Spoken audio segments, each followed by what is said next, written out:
Monday morning. Thank you for joining us. Good morning, New Hampshire. Good morning, Maine. Good morning, New England. Good morning, worldwide. Hey, Alexa. Hey, Google. Play the pulse of an H. J-Dog, I hope you had a good weekend. Today's going to be one of the nicer days of the week, so enjoy it. We're going to have warmer temperatures and sunshine to start our week before, I guess, some of the rainy stuff moves in. As far as King Charles coming, we'll come back to that with the Queen. Don't kid yourself, King Charles. I don't think he's too thrilled about our 250th anniversary because we were the rebels that ditched the crown and the king, but no, I'm just kidding. Maybe there'll be, I don't know if there'll be any no king's protest at the White House the next day or two. I'm just kidding about that as well. It's just bizarre weekend with the attempted assassination situation at the Hilton. Ironically, that was the same Hilton hotel years ago that outside Ronald Reagan was shot. And we are learning more about Cole Allen, the suspect who was taken into custody, obviously sprinted in there armed. He had been staying at the hotel. He had the guns, the knives to go in there. And I'm a little bit trying to get my thoughts together on some of the reactions that have been so ugly online, locally and regionally and nationally after what happened at the Correspondents' Dinner. And let me also say that John Decker, our own White House correspondent, was at that dinner. If you remember on Friday, he was going to cover it. He has done this for many, many years. I frankly have not heard from John. And he sends me messages quite a bit. And I'm hearing that a lot of the media there, including Wolf Blitzer, veteran political commentator and anchor, was in the second floor restroom when the gunman passed right by him. He was very shaken. This was a very serious situation. And it was another assassination attempt. And I couldn't believe the vitriolic morons who were almost with glee questioning if this thing was staged by the Trump administration. I mean, that's how nuts some of this human rabies has gotten. It's bizarre. This is the third assassination attempt on this president. And this suspect was trying to get, no disrespect to former President Obama on whatever the motive was. I don't think the suspect was there to spread world peace. I think the suspect was there to assassinate and do as much damage as he could. His own family and his own writings that he left before confirm most of this, but I don't know why there's a mystery there. It's pretty apparent what he was trying to do. Third assassination attempt on this president. And our poll question, as grim as this may be, because it is this, even the president did an interview after 60 Minutes talking about how crazy things are and how dangerous the job is.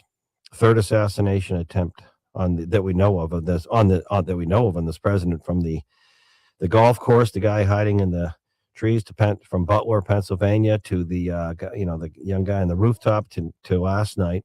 Our poll question up on X this morning, do you think there'll be more assassination attempts on the president? I hope not. It's a sad statement across the board. It really is. I mean, I referenced the Hilton Hotel was the same hotel that former President Reagan was shot by, outside the hotel, that close. Pretty amazing. Same hotel.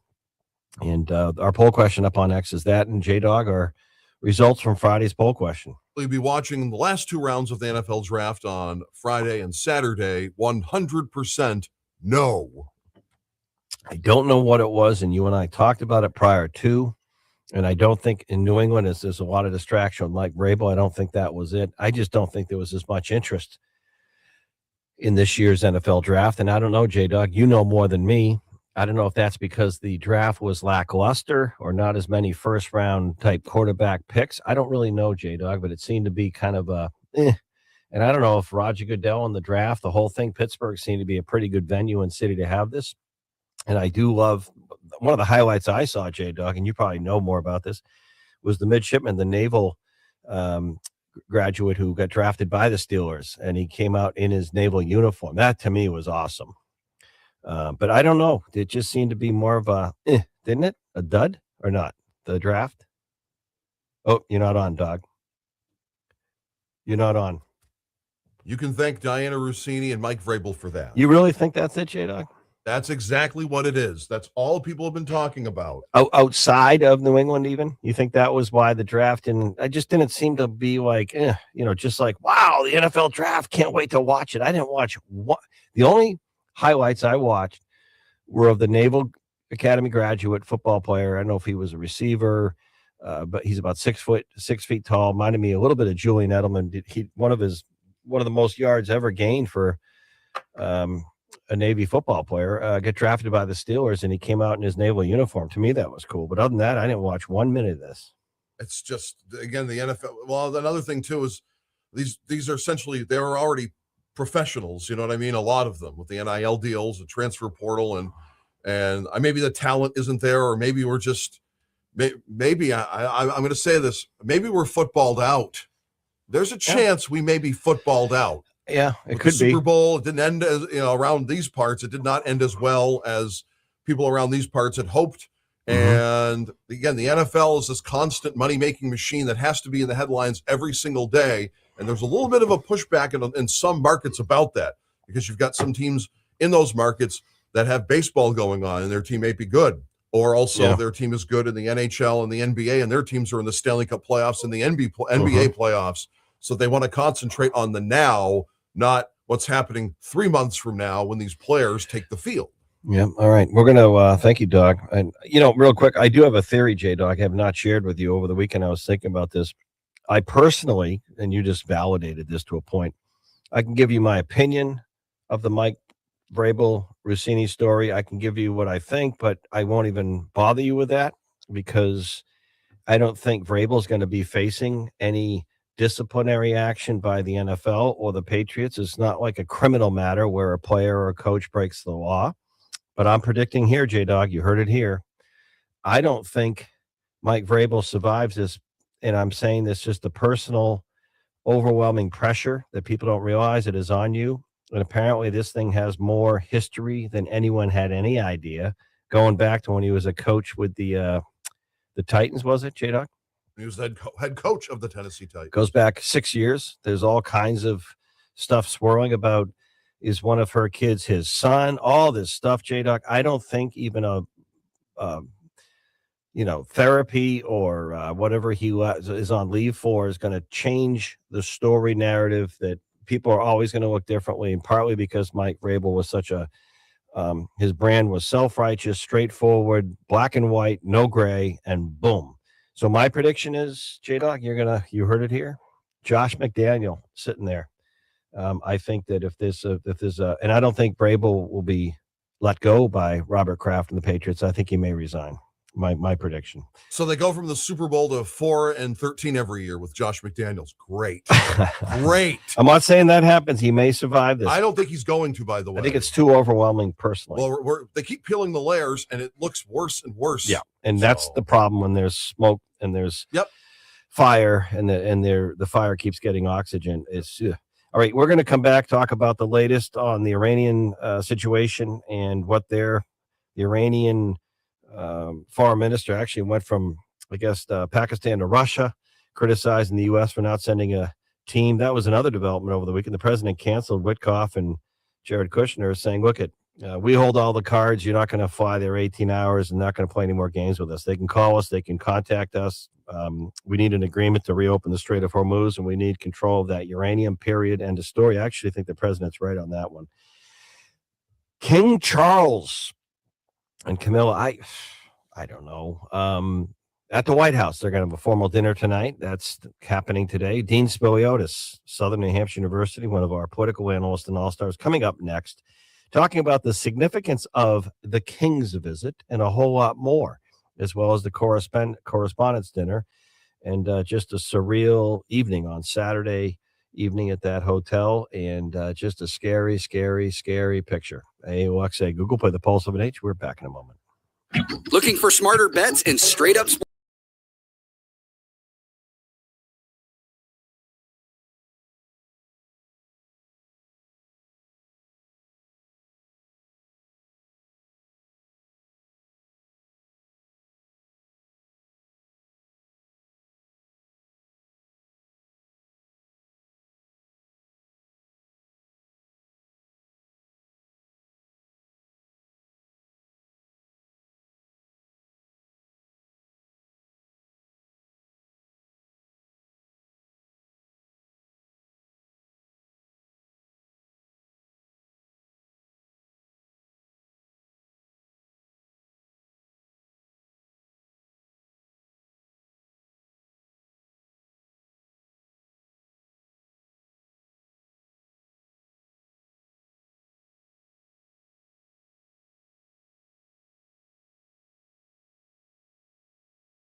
Heath on the Pulse of New Hampshire.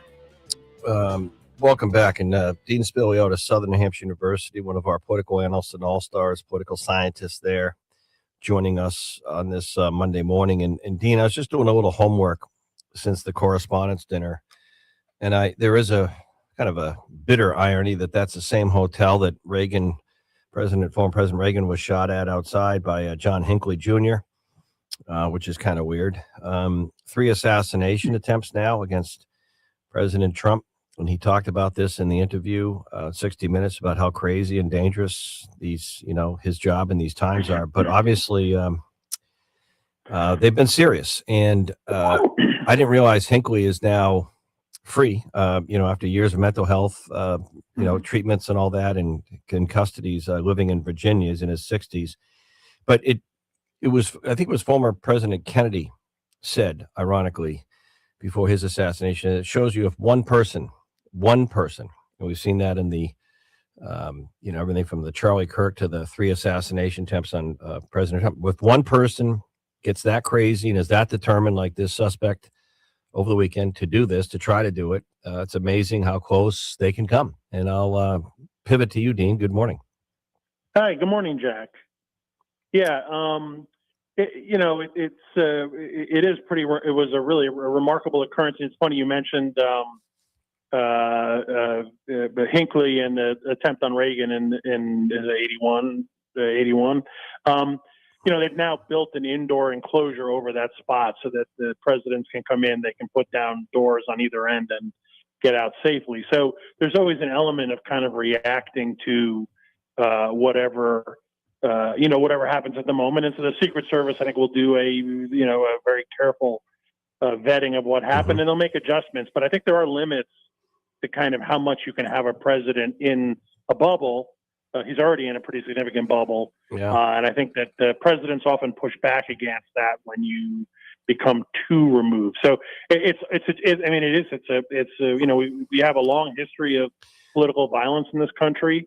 You think about the 60s and 70s, right. Ford, I think there were like 2 attempts on his life just in a few months. And so you always want to kind of improve how you deal with it. It's right. just there's an element of danger. Well, there's a couple of other interesting things, Dean, on this weekend, because I think the Secret Service did a pretty admirable job absolutely. getting the suspect. And one agent was hit, but he was okay with his vest. They handled the situation. But, what's scary is how close this guy came. And, he almost got in there. And this is in D.C., minutes from the White House, at a very volatile time. I think the people knew that going into the White House Correspondence Center. I said to John Decker, who was there, waiting to hear from him, by the way. He's okay. I'm just waiting to hear. He said on Friday he couldn't even predict if it was going to be funny, serious, if the president, when he spoke, was going to take shots at the media in terms of verbal, criticizing certain media. Would it be hostile? Would it be funny? Would it be upbeat? Would people let their hair down? And then this happened, and we never had the dinner. Right. So you look at history, and you're right about history. People forget not just JFK, Robert Kennedy, Bobby Kennedy, Martin Luther King, and you can go back and you can go there many, yeah, you can go back in history. But I don't know. This 3 against this president, it's just a very volatile time, and social media makes it worse. I look at some of the crazy stuff over the weekend. Some people locally, regionally, nationally are questioning after they heard about this, and the guy was in custody and shots were fired, if this was staged by the Trump administration. I mean, what do people, come on. It was an assassination attempt, and we should be thankful that people weren't hurt and killed. Yeah, it's interesting. I teach in my my introductory American politics course. We talk about the founding, and Madison in Federalist 10 makes this really innovative argument about how a large federal republic is ideal because it'll be of sufficient size that people of ill intent won't be able to find each other and get together to commit what he quote acts of oppression. Wow. So now the internet, as you mentioned, social media, the internet, people get radicalized. Yeah. It can be kind of a toxic environment for people who are dealing with mental health challenges. People can be triggered. And I think that does bring almost a kind of a magnifying effect to these kind of tendencies that we've had kind of bubble up in our populace over many decades. Yeah, and it's, I remember, and I'm not talking about the current situation with Pope Leo, but remember Pontiff way back with Pope, was it John Paul, when they had to put him in a bubble, like literally, they call it Pope-mobile, the Pope-mobile because of assassination attempts. That's right. But you think of this environment now, and I don't want to dwell on this because you mentioned there'll be reviews on the security, Secret Service, FBI, but from what happened Saturday, but this president likes to play golf, and as much as you think you can secure a golf course, it's pretty tough. Because we saw what happened on the second assassination attempt where this guy hid in the bushes, and if there wasn't a reflection, he probably would have gotten a shot off. This president likes rallies. The midterms are coming up.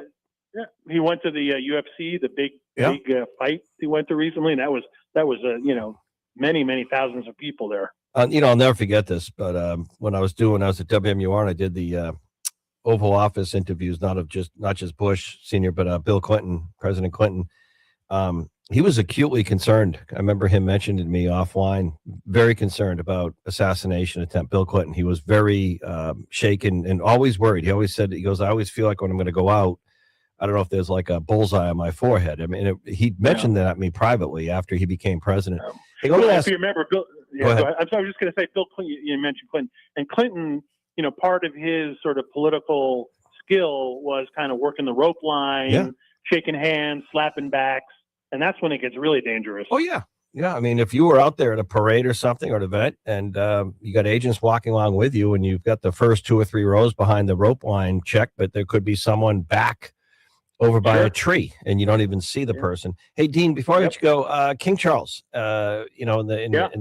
his Camilla, I guess, coming, regardless of what happened, to the White House, state dinner, formal dinner tonight. Tensions aren't great between the prime minister, but that's the parliamentary part of the government, not the king, which is a symbolic representative of the people. But what's your just take sort of historic here? King Charles coming, to the White House, formal dinner. Any thoughts? Yeah, he and King Charles and Donald Trump seem to have a good relationship. We know historically Trump loves the royals. He loves the kind of the pomp and circumstance and the whole concept of the monarchy, et cetera, and all that goes along with it. My sense is that Charles is coming here to try to maybe do a little behind the scenes repair work, given the tensions between Trump and Starmer and the fact that Trump believes that the UK and the rest of NATO basically let him down in not helping him out.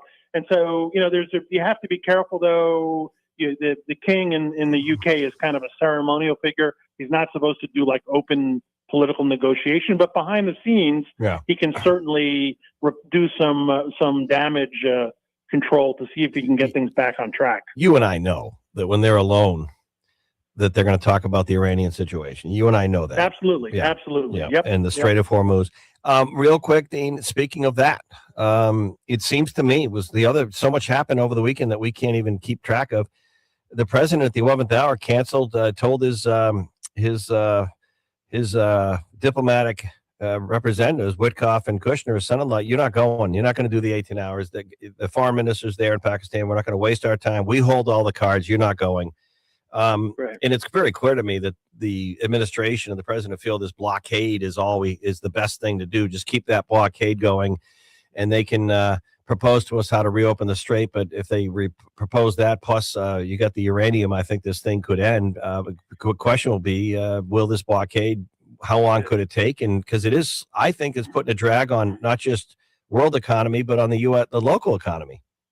Oh, absolutely. And there's word today or this morning I've been hearing that Iran has proposed opening the strait if the U.S. will end the blockade, but their offer makes no mention of uranium or nuclear development. And I think that's probably a non-starter for Trump because President Trump and other Republicans, whenever you press them on why the administration is doing this, the answer is always to prevent Iran from getting a nuclear weapon. So the strait has become a real economic problem for everybody, but the bigger issue is still out there of nuclear proliferation. Yeah, I don't think you can call it a day until you have control of that. Dean Spiliotis, I appreciate it. Southern New Hampshire University. Enjoy the warmer temps on this Monday.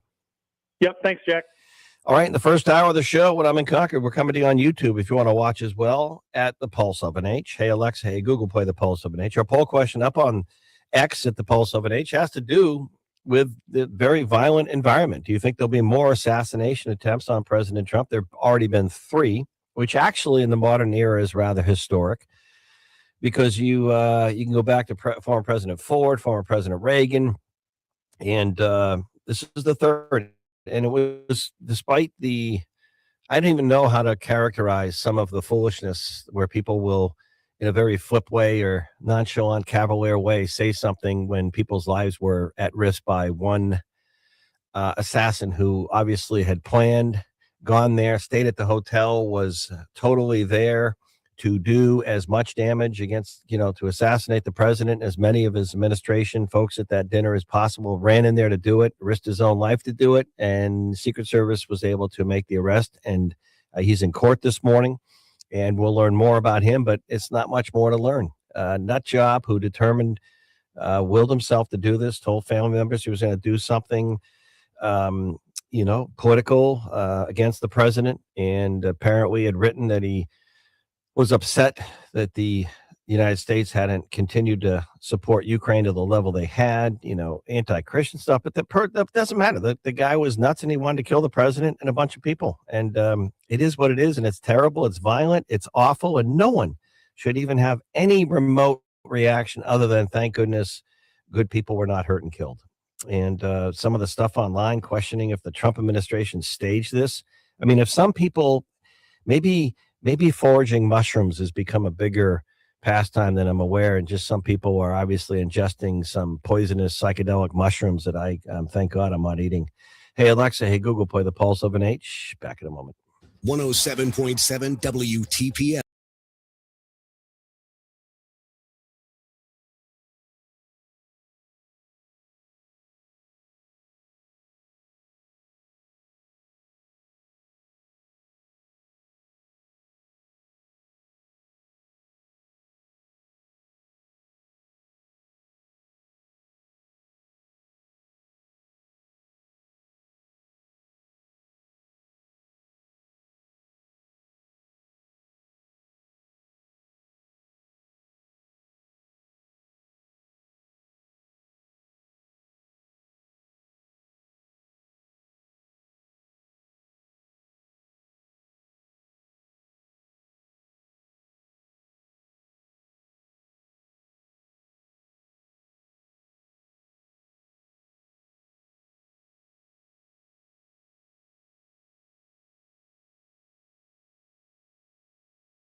Back to Jack on the pulse of New Hampshire. And welcome back on this Monday. Got nice weather for you out there, and going to get on the warmer temperatures. This might be the 10 of the week in terms of the weather, so enjoy today on this Monday. Thanks for starting your Monday with us. We appreciate it very much. Mike Pomp earlier, our morning information center, starting at 5:30, so continuing 9 to noon. Good morning, New Hampshire. Jack Heath, J-Dog on the boards. Good morning, Maine. Good morning, New England. Good morning, worldwide. The pulse of an H. Hey, Google, hey, Alexa, play the pulse of an H. I want to switch gears and talk about some of the events this weekend here at home. In a little bit, we're going to be hearing from Doug Tengden, World Market Advisors, our economist, because the economy is, don't kid yourself, taking a hit right now as we speak and as we begin our Monday right here at home.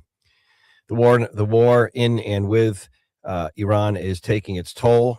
And as we just talked with Dean Spiliotis, Southern New Hampshire University political science professor, any deal the United States, and I think the president's correct on this, that we agree to with the Iranian, whoever the authorities are, the hardliners, beyond the foreign minister, has to include the uranium enrichment, because this whole thing better have been and should have been from the beginning to stop the Islamic State from getting a nuclear bomb or capability. That was what I believe, and I think most people believe this whole thing was about. The Strait of Hormuz is still a mess, and it is dragging the local and global economy. I would guarantee that Prince Charles, he's not supposed to engage in direct political stuff, current events, but I guarantee the King of England coming here, as symbolic as he may be, is going to speak with the president before or after, at some point during the state dinner, about the situation with Iran, because of the European concerns. And it impacts everything in terms of global shipment of oil, fertilizer, all kinds of goods through that strait. I've already itemized and gone through this with you of how important that is to China, and how much they usually get about 5.5 million barrels shipped through the Strait of Hormuz daily when things are normal. And they're the largest buyer of Iranian oil through there, China by far, and how much they need to fuel and power their economy and their country, China, every day, about 18 million barrels a day. The United States is 20 million barrels a day to run America. Oil and gas still make the world go around, believe it or not. My point is, it's taking its toll here at home. And I'm hearing it from people on the real estate side, small business side. We had a financial expert on recently, and he said he's hearing from in the banking world of small business clients, business owner clients here in the region, that they're doing okay, that people are resilient, they're spending money, but a lot of people are not borrowing money right now. So in other words, if you're an independent business owner and you have a relationship with a local bank, you might not be going in right now to borrow $250,000 in a business loan because of uncertainties. And we'll ask Doug Tengden in a moment what uncertainties mean on the economy. And it makes people kind of freeze, sort of hold. If you're a couple right now thinking of selling your home and buying another one, do you feel confident to do it, or do you want to wait a little bit until things calm down? And that's a natural human reaction. I'm hearing that.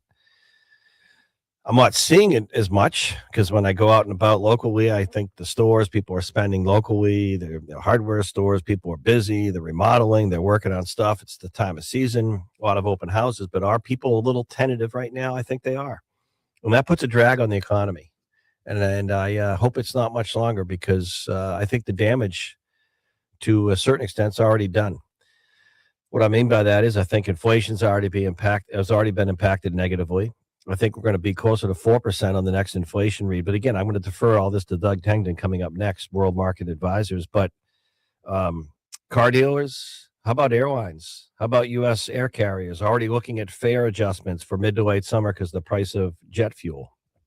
And that impacts all this, by the way. All this trickles downhill to you and me. So if you're going to fly anywhere in June, that ticket price is probably going to be substantially higher because of what's happening globally in the Middle East, the war with Iran. And that it's already factored in, yes, but it's already doing the damage slowly. And the good news is, or the good news could be, and I pray and hope it is, the good news could be, if this blockade works, if we can finally break the diplomatic back of the Iranian hardliners left, whether it's the Islamic Revolutionary Guard, the military, whether it's the foreign minister, whether it's the clerics, whether it's the Ayatollah, if we can finally get them to really say, and we can verify, we're going to reopen the Strait of Hormuz, and you can control and have the uranium. We're not going to have nuclear ambitions. If we can get that done, you're going to see the same thing, the price of crude oil that shot up.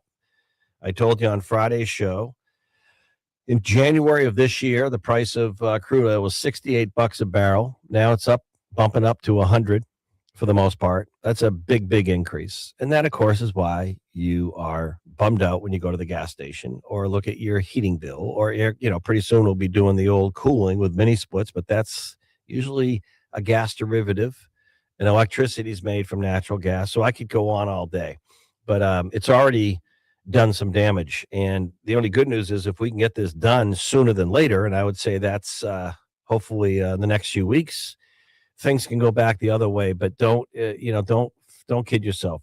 Fuel and energy prices are like taxes or interest rates. They go up real fast, but they don't come down as fast. They go up real fast, but they don't come down as fast. It's going to take a while, even if we get over the top of this, and then the daily markets and crude is trading below, it gets down to 80, 78, $75 a barrel. It takes a while before you and I see that over here at an Irving or a Cumberland Farms if you're filling up the vehicle. So that affects summer travel, the RVs, you get it. Hey, Alexa, hey, Google, play the Pulse of an Age. Also, I wanted to comment on this. Hillary Clinton was in New Hampshire over the weekend, and she spoke at the Democrats' big dinner and fundraiser. And it was the McIntyre Shaheen dinner, major state party fundraiser for New Hampshire Democrats. And it really turned out to be, I guess it was like a $200 per seat dinner. Hillary Clinton was the keynote. It really turned out to be a respect and honor and pay tribute to Jeanne Shaheen, the senior U.S. senator, former governor. People forget, former state senator before she was governor.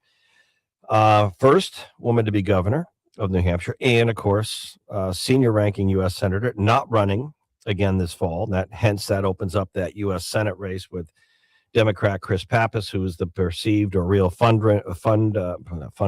Yeah, he's the fundraising leader, but the favorite in that race, and he is raising a lot of money. I think his last report was $3.5 million in the quarter. John E. Sununu, the leading Republican over Scott Brown, but because of the Jeanne Shaheen not running, that's the U.S. Senate race that will start to take shape here, I would think, pretty quickly, but it's been slow to really form. The first CD, second CD, these other races, slow as well. We don't hear much at all in that first congressional district, Republican or Democrat. Second congressional district's been quiet. All the races have been quiet because of all the national and international stuff. But Jeanne Shaheen was honored, and I think that's appropriate. She's certainly been, I would say, really, if you look at historic political figures in the state of New Hampshire in the modern era, I'm not going way, way back, but you look at the Sununu family, former Governor John H. Sununu Sr., governor, and Chris Sununu, his son, two-year, four-term governor, his son John E., the Sununu family, certainly Judd Gregg, not so much, well, his father, Hugh Gregg, so you could say the family dynasty, the Greggs, Judd Gregg, former U.S. Senator, former governor, and Jeanne Shaheen, right there with the really New Hampshire's political dynasty. I mean, the other one I'd throw in there, respectfully, you got to say John Lynch was certainly a formidable leader and figure as a multi-term, I think 4-term governor like Chris Sununu. Of course, keep in mind we have 2-year terms, but I think Jeanne Shaheen, certainly from a Democrat Party point of view, but also just a political figure in the state. I mean, I could go back and you can bring up other figures like the late Warren Rudman, but certainly the Sununus, the Greggs, and the Shaheens are the New Hampshire sort of political, I don't know, lack of a better term, dynasty. And you have Jeanne Shaheen's daughter, Stephanie Shaheen of Portsmouth, running as a Democrat in that first congressional district. So Hillary Clinton came, and it really was a night to honor U.S. Senator Jeanne Shaheen across the board. Hey, Alexa, hey, Google, play the Pulse of an Age. We're going to go back, and I want to hear what Doug Tengden has to say about inflation, about all the above. Back in a moment. This is the Pulse of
New Hampshire, live from the New England College Studios, home to a new media center where the next generation of journalists are taught to do it right. Now back to Jack Heath on the Pulse of New Hampshire. And I forgot to mention our poll question is now brought to you by R&D Paving, our daily poll question. Doug Tengden, very timely, busy. I can't even begin to itemize the events just over the weekend. Here we are on a Monday. We're 27 days into the end of April here, or getting near the end. And World Market Advisors on the economic front, and a lot to talk about. Good morning, Doug. Good morning, Jack. How are you? It's a beautiful day up here in the Upper Valley. Yeah, today may be the pick of the week. Enjoy it. Doug, I went through in the last segment, I referenced you. We were talking a lot about, I believe, if you look at the airlines, you look at the pump, you look at consumers right now, as resilient as this economy may be, I think the damage is already happening slowly on the economy from the war in Iran, in terms of people just sort of, that uncertainty affects consumer big decisions like, I might wait right now before we buy that. I might wait right now before I'm a business owner, I borrow that much. I'm going to wait a little bit. Even though things are okay, I'm going to wait a little bit. And we've seen the ups and downs, and I'm hoping that this blockade will produce some more ups soon and we can get back to lowering the cost here. But I think the inflationary hit, U.S. Airlines already commenting when U.S. air carriers, not just Air Canada and Europe, but U.S. air carriers already talking about fare adjustments because of fuel cost. This spills down onto you-know-who, Doug, you and me. So what is going on, and what do you think at this point? Markets, the economy, is this slowing things down more than I think or not?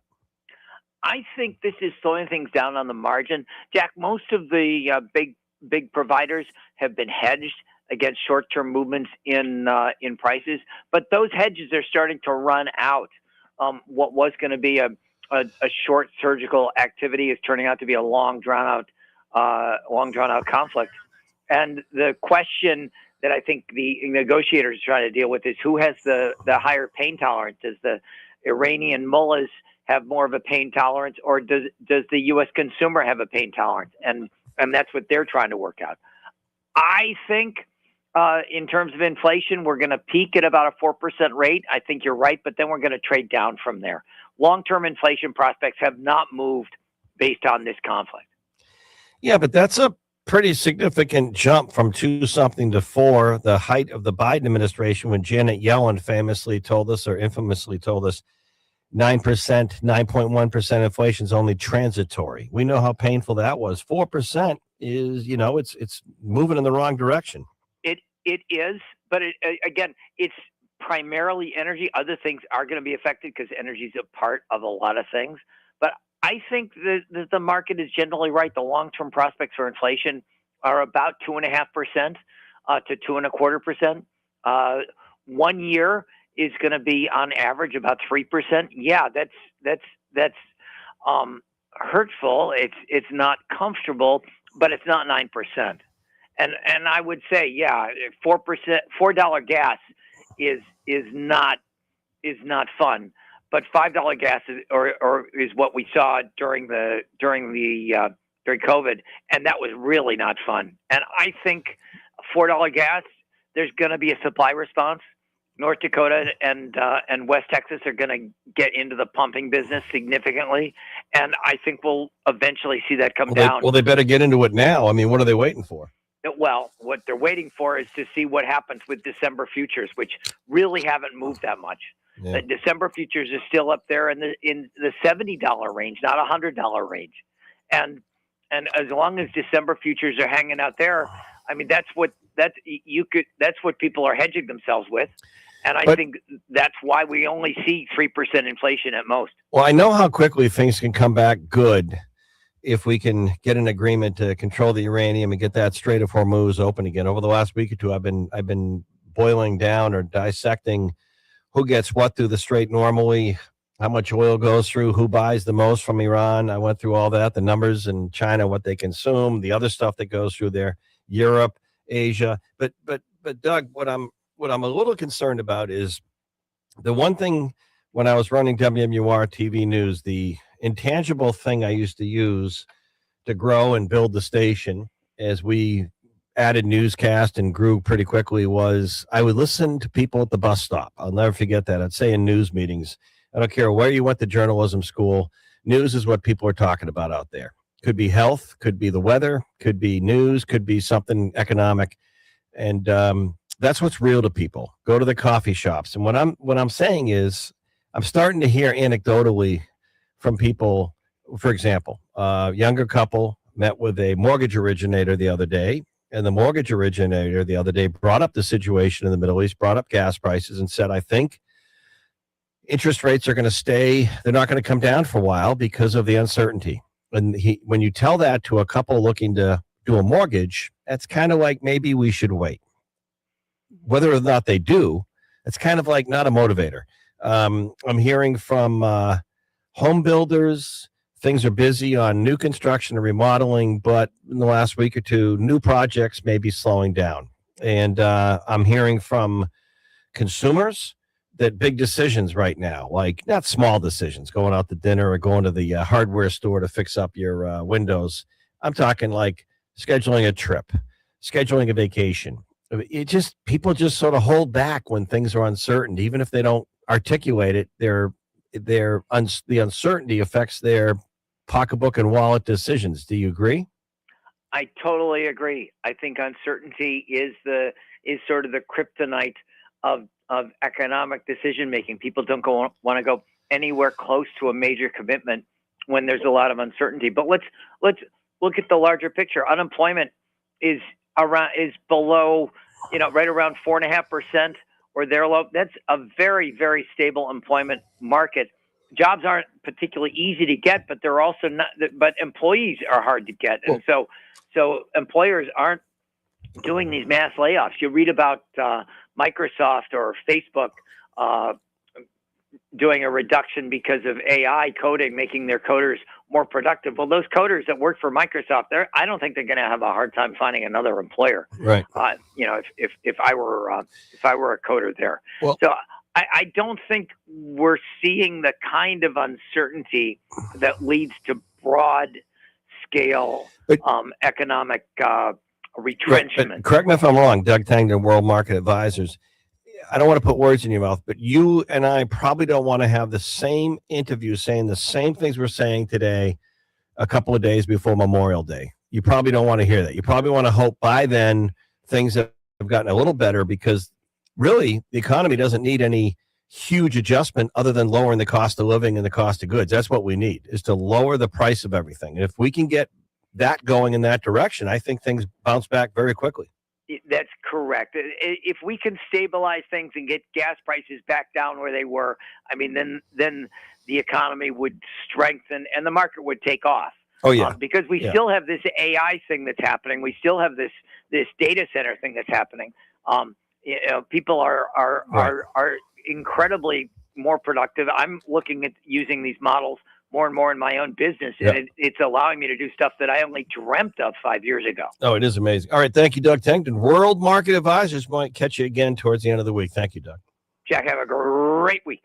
Yeah, well, we'll see where it all goes, but right now I think things are very expensive, and it's interesting. Speaking of expensive, how about the housing prices still in the region? I talked to a couple of home builders, again, just younger home builders that I know in my life, and just they're out there, they're busy. But you ask any home builder right now this question: hey, if I could find a lot in a community around here, and I can get that lot for, let's just say, $125,000 or $150,000, can you build me a home with a couple bedrooms, couple bathrooms, and a garage or two?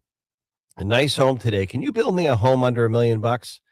Go ahead and ask a builder that question. Anywhere, by the way, in these hot markets, like anywhere from a 40-minute radius of Portsmouth, Bedford, where Doug just called in from the Upper Valley, the Lakes region. Lakes region is red hot. Hey, can you build me a home for under $1 million, 1.2? And you're going to hear this story. Younger people are moving south because of the cost of homes. Hey, Google, hey, Alexa, play the pulse of an H. We'll check in on DC. DC Brad next.